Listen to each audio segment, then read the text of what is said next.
Hamas has released a 5-minute video of an Israeli hostage seen digging what he described as his own grave.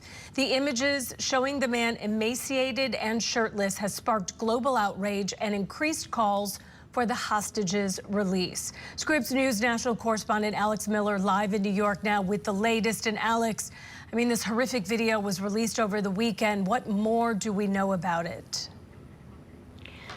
Well, Holly, this video was incredibly distressing to watch, especially when you consider the fact that we saw video of Evyatar David just a few months ago when the hostages were released back then. They basically said, they basically showed him with another hostage having to watch other hostages be released. I want to show you a little bit of that video. They were watching those other hostages be released. Then you can see he's already emaciated. Then we see this video, this nearly 5-minute video where David is marking a calendar saying that he doesn't know when his next meal is going to be. He said he's barely eaten, has had little water. This is not fiction, he says. This is real. At one point in this video, Holly, he's handed a can of beans and told that that is meant to last him 2 days. He also tells Prime Minister Benjamin Netanyahu he feels like he's been abandoned. And then in the video, he's barely able to stand in this tunnel, and he tells us that he is digging his own grave. The video obviously sparking mass protests across Israel, which those protests have actually continued every single week in the country in support of the hostages and for many an end to the war. David's brother spoke, telling the crowd that he is on the brink of death.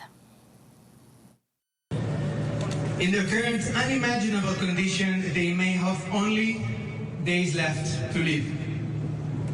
Hamas is using Evyatar in one of the most horrific and calculated campaigns of cruelty imaginable.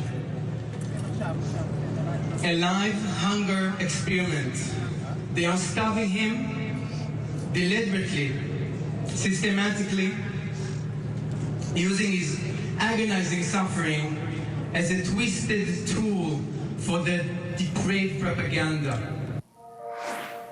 And this video comes on the heels of another video released just a little bit before this one. This one released by the Palestinian Islamic Jihad. That one is of Rambrislavsky. He also a hostage, completely emaciated, telling the camera that he too has run out of food and water and can no longer stand. Obviously, Holly, an incredibly difficult situation, watching nearly 2 years that these hostages, many of them have been living underground. Horrific to see. Scripps News national correspondent Alex Miller live for us in New York. Thank you for that reporting. And happening right now, the manhunt continues for the former U.S. Army soldier accused of killing a bartender and 3 customers at a bar in southwestern Montana. Police say Michael Paul Brown lived next door and was no stranger to that establishment. Scripps News Washington correspondent Stephanie Liebergen joins us now live from our D.C. newsroom. And Stephanie, what do we know at this hour? Hey, Holly, good morning. Well, the law enforcement effort to continue this manhunt has shifted a little bit in the last 24 hours. The Attorney General saying that some local law enforcement needed to get back to their regular duties because this is the height of tourist season in Montana. But they are getting help from the FBI. They are getting help from the U.S. Marshals